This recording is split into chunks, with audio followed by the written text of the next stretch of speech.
തലശ്ശേരി നിയോജക മണ്ഡലം സ്ഥാനാർത്ഥി സാജു കെ.പിയുടെ തെരഞ്ഞെടുപ്പ് പ്രചരണാർത്ഥം മഹിളാ സംഗമം സംഘടിപ്പിച്ചു. UDF കോടിയേരി മണ്ഡൽ മഹിളാ സംഗമം കലിൽത്താഴിയിൽ Kannur corporation mayor P. Indira ഉദ്ഘാടനം ചെയ്തു. ഷീബ പ്രസീൽ ബാബു അധ്യക്ഷത വഹിച്ചു. പി. രാഗിണി സ്വാഗതം പറഞ്ഞു. AICC നിരീക്ഷകൻ സച്ചിൻ നായിക, വി. രാധാകൃഷ്ണൻ മാസ്റ്റർ മുഖ്യപ്രഭാഷണം നടത്തി.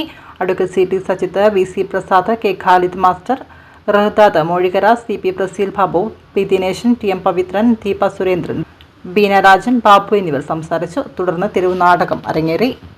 പ്രതിസ്ഥാനത്ത് നിൽക്കുന്ന ആളുകൾ ആരാണ് എന്ന് ഞാൻ പറയേണ്ടതില്ല. കാരണം ഇന്ന് നമ്മുടെ സ്ഥാനാർത്ഥി, ഇവിടെ LDFന്റെ സ്ഥാനാർത്ഥി ആരാണെന്ന് നമുക്ക് എല്ലാവർക്കും അറിയാലോ. ശരിക്കും പറഞ്ഞാല് ഇവിടുത്തെ ആളുകൾ, കേരളത്തിലെ ജനതയെ വെല്ലുവിളിച്ചുകൊണ്ട് തന്നെയാണ് ഇവിടുത്തെ ഇടതുപക്ഷത്തിന്റെ ആളുകൾ സ്ഥാനാർത്ഥിയെ പോലും നിർത്തുന്നത് എന്നുള്ളതാണ്. ഇവിടെ ആരാണ് ചോദിക്കാനുള്ളത് എന്നുള്ള മട്ടിലാണ്. ആരെ നിർത്തിയാലും ജയിപ്പിക്കും എന്നുള്ള ഒരു തന്റേടത്തോടു കൂടിയാണ് ഇവിടുത്തെ ഇടതുപക്ഷത്തിന്റെ ആളുകൾ സ്ഥാനാർത്ഥിയെ പോലും നിർത്തുന്നത്. 10 വർഷക്കാലത്തോളം ഈ നാട്ടിൽ നിന്ന് നാട് കടത്തപ്പെട്ട ഒരാളാണ് അല്ലെ. നമ്മള് കൊലക്കുറ്റത്തിന് പ്രതിയായിട്ടുള്ള ഒരാള്, ഫസൽ വധക്കേസിലെ പ്രതിയായിട്ടുള്ള ആളുകളെ ഈ സ്ഥാനാർത്ഥിയാക്കുമ്പോ നമ്മുടെ കേരളത്തിലെ ജനതയുടെ ഒരു ഗതികേടാണ് നമ്മൾ ആലോചിക്കേണ്ടത്.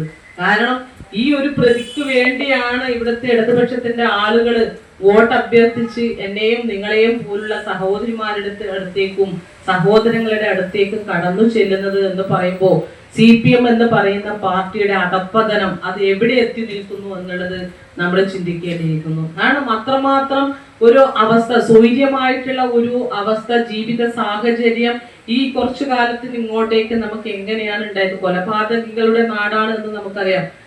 തിരുവിതാംകൂറിലുള്ള ആളുകൾ കണ്ണൂരേക്ക് വരുമ്പോ അവരെപ്പോഴും പറയുന്നത് എങ്ങനെയാണ് കണ്ണൂരിലേക്ക് വരിക എന്നുള്ളതാണ്. കാരണം കൊലപാതക രാഷ്ട്രീയത്തിന് പേര് കേട്ട ഒരു നാടാണ് നമ്മുടെ കണ്ണൂര്. 3 മണി വരെയല്ലേ ടൂറിസ്റ്റ് കേന്ദ്രങ്ങളിൽ ടൂറിസ്റ്റുകളെ കള്ളു കുടിക്കാൻ കേരളത്തിൽ വരുന്നത്? അക്കാര്യങ്ങളുടെ സ്വന്തം സർക്കാർ